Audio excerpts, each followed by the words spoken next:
তো কি টাইপের তোমাদের হচ্ছে মূল্যায়ন প্রশ্ন একই সাথে হচ্ছে উত্তর আসবে। তো চলো আনসারগুলো দেখা যাক। তো তোমাদের হচ্ছে আমরা হচ্ছে দুটি কাজ রেখেছি, ঠিক আছে। এখানে দেখতে পাচ্ছ দলগত কাজ। তো এই কাজটি হচ্ছে একক কাজ আসতে পারে অথবা দলগত কাজও আসতে পারে। তবে এই কাজটি একক কাজ হিসাবে আসার সম্ভাবনা সবচেয়ে বেশি, ঠিক আছে। খুবই গুরুত্বপূর্ণ প্রশ্ন।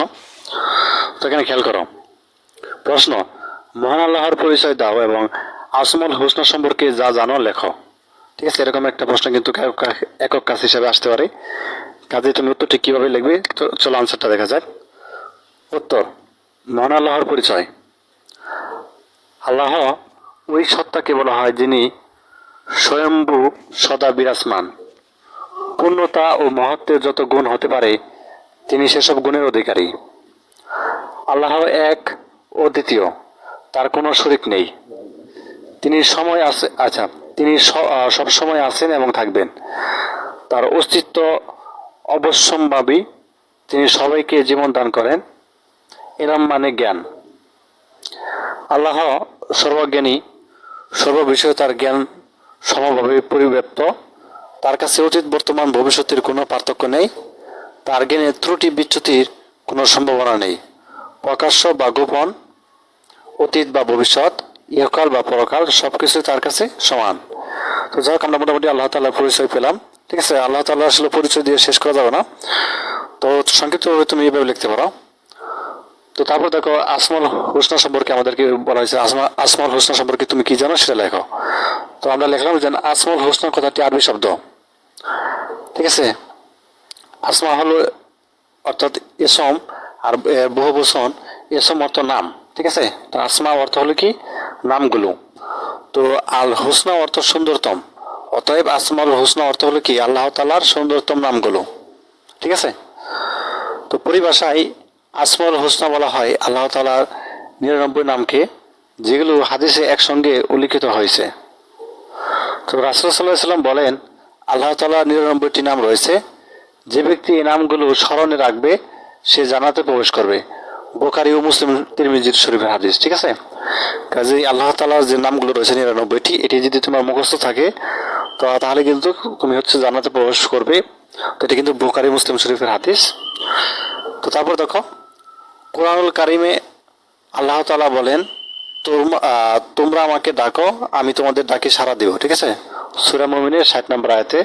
এবং আল্লাহ তাআলা আরো বলেন, হে নবী সাল্লাল্লাহু আলাইহি সাল্লাম, আপনি বলুন তোমরা আল্লাহকে ডাকো অথবা দয়াময় রহমানকে ডাকো, তো তাকে যে নামে ডাকো না কেন তিনি সাড়া দিবেন। আল্লাহর রয়েছে সুন্দরতম নামসমূহ। এটা সূরা বনী ইসরাঈলের 110 নম্বর আয়াতের অর্থ।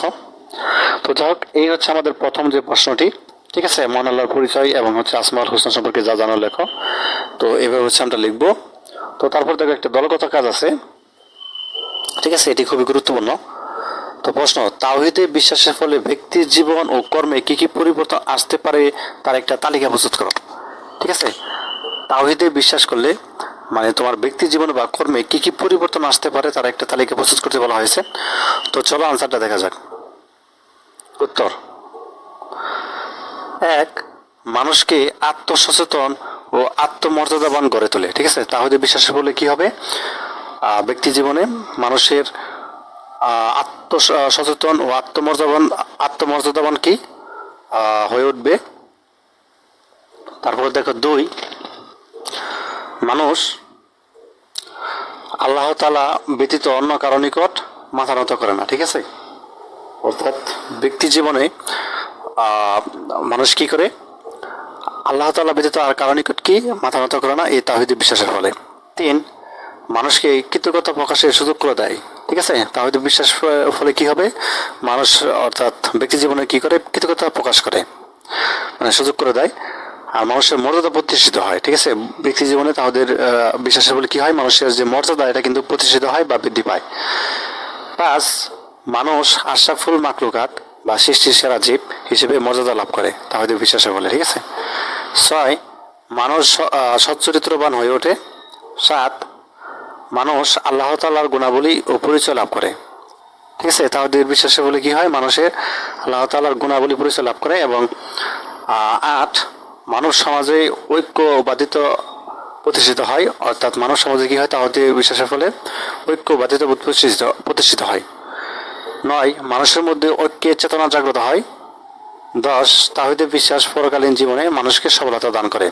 ঠিক আছে, কাজেই আমরা বুঝতে পারলাম যে তাওহীদে বিশ্বাস করলে মানুষের আরো বিভিন্ন ধরনের হচ্ছে অর্থাৎ ব্যক্তি জীবন ও কর্মজীবনে বিভিন্ন ধরনের পরিবর্তন হয়। তো এটি স্বাভাবিক। তো আরো অনেকগুলো আসলে পরিবর্তন আছে, তুমি চাইলে আরো অনেকগুলো লিখতে পারো। তো এখানে আমি 10টি পয়েন্ট লিখেছি, তুমি এই